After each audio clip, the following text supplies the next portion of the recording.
Good morning, good evening, good afternoon, ladies and gentlemen, boys and girls, and welcome to another episode on the Life Signatures Radio. I hope everything is okay with you and your family and your dreams and your aspirations. I hope that you're getting that which you're looking for, even as you are in a search in this particular world. And hopefully that which you're looking for is inspiration and motivation, and you're looking for instruction, you're looking for something that can help you to think about your life. In this series or in these episodes, in this podcast, you're going to find messages connecting to three things. 1, purpose. 2, productivity. And 3, resilience. And you found us in the middle of a series. We're talking about work. We started talking about this more than 30 episodes back. And right now we are in the middle of another series. Within the series, we're talking about 8 things that are making people not to work at work. Okay. 8 things making people not to work at work. That's what we're dealing with. We've already dealt with a few of them. And today we're going to continue dealing with them. As we do this, stay tuned.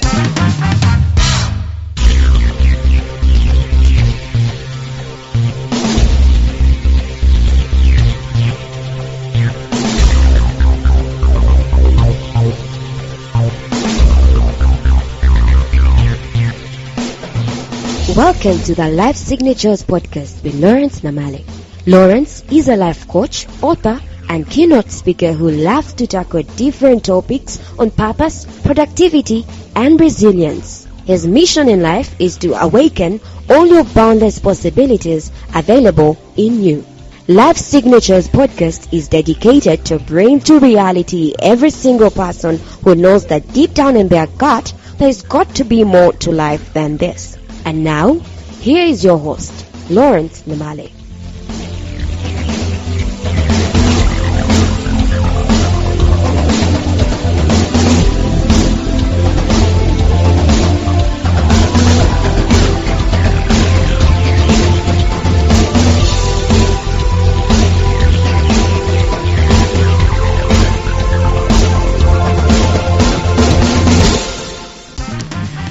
Work is one of the biggest blessings that God ever gave to mankind. It is not a curse. It is not something that we do because it's a necessary evil. Work is a makeup of humanity. If you remove work from humanity, you have effectively not just killed humanity, but I think you've brought the whole wide world and the universe, I might add, to a stop. Work is what keeps us going. It's what keeps mankind going. It's what keeps you and I going. We get our biggest fulfillment not from religion. We get our biggest fulfillment from work. We don't get our biggest fulfillment even from marriage, by the way, ladies and gentlemen. We get our biggest fulfillment when we work, especially if the work that we're doing is self-motivating. It's something we're passionate about. It is our life's work. We were called to it. It is our purpose. That's where we get fulfillment from. And we've been looking at different ways in which we could be at work, but we're not working. Did you notice that sometimes you could feel like I'm working or I'm at work and all that stuff, but you're not working. You're just an imposter. Okay?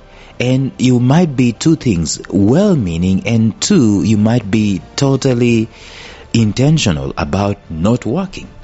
You might be oblivious that I am not working as I am supposed to. Very many different surveys have been carried out, and have found that people are totally distracted from work. People are disengaged from work. And so let's just do a recap of the things that are making people not work. Number 1 is distractions. Very many distractions. The distractions could be well-meaning. You come to work and you have a list of the things that you must finish today, and then you're distracted by an emergency. Someone else's emergency, by the way. Someone who did not do what they were supposed to do yesterday, it now becomes an emergency for you to mop it up. Or just self-distracted by your phone. Big one, by the way. Self-distracted by magazines. Self-distracted by just being casual, being rigorous at work. Number 2, indiscipline. People are indisciplined because they have not planned themselves. You don't know what it is that you've got to do today. Actually, you don't know what it is that you've got to finish today. You don't have a bigger picture of what the month is supposed to bring forth. You don't have a bigger picture of what the quarter is supposed to bring forth. You don't have a bigger picture of what the company is up to as an organization. And therefore, you're indisciplined. You're late. I mean, you spend more time on eating and communicating than on working. You're just indisciplined. You're not rigorous with your work. And the other thing we talked about yesterday, procrastination. This is a killer, especially when you're procrastinating the things that are tough to do.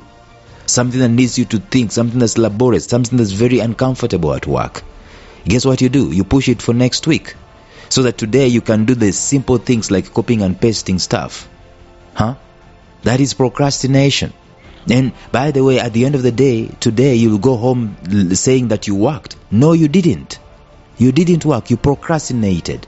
Of course, you're going to mark in your timesheet that I entered the workplace at 8 and I left at 5, right? But what were you doing there? What is the content? In the end, it is not the number of years that we live. It is the amount of life in our years. Someone said that. And the same thing applies to your work. It's not just you showing up and showing off. I mean, getting into work and getting out of work. It is what did you do when you were at work? Some people could have as well stayed at home. And we know that they are not there, and we know that they did not work.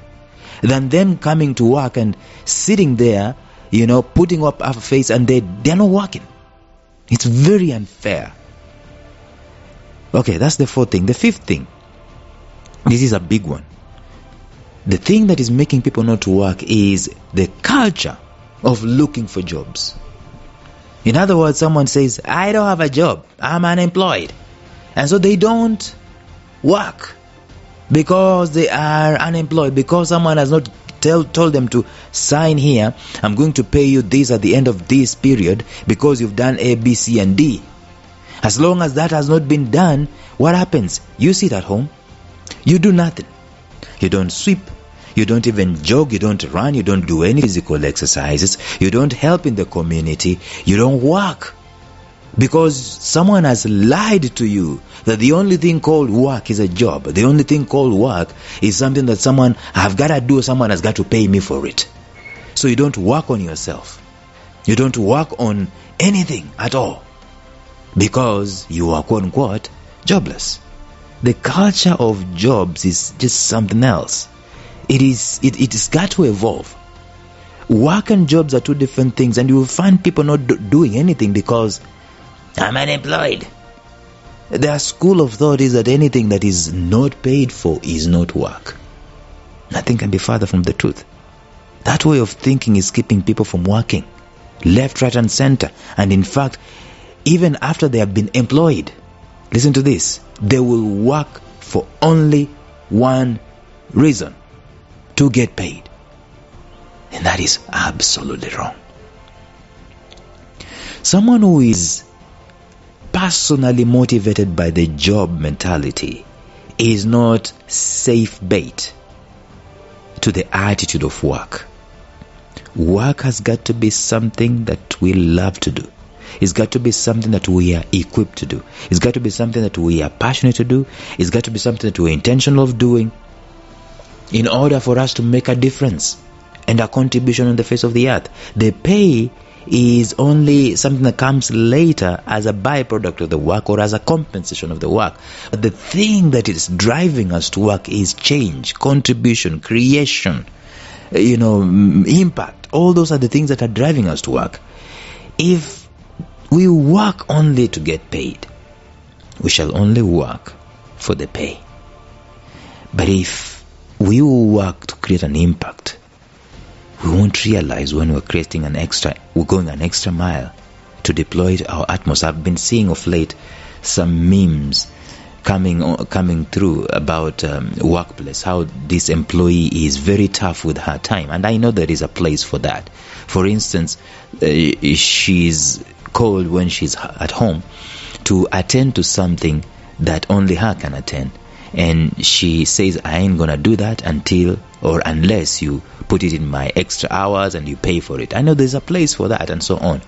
But that mentality, that attitude that you cannot go outside of the limits, the legal limits of your work life and so on and so forth, so that you can create an impact, contribute.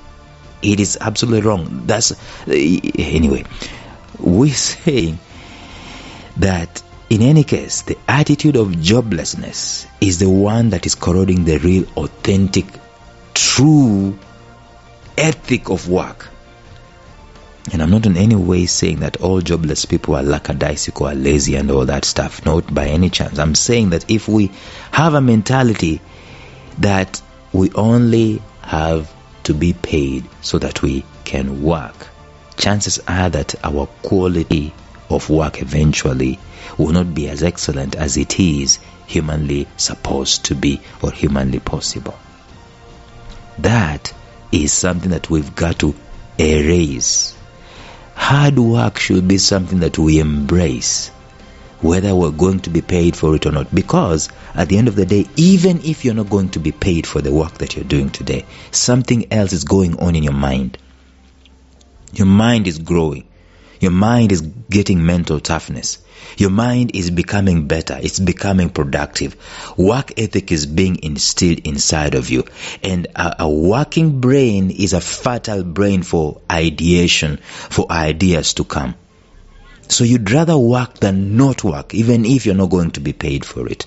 That's what I'm communicating today. That another reason why people do not work is they're thinking that they are jobless. That's why they are not working. But that's a wrong approach. So stop it and change. Tomorrow we're going to continue talking about these things. But until then, thank you for staying tuned and bye-bye.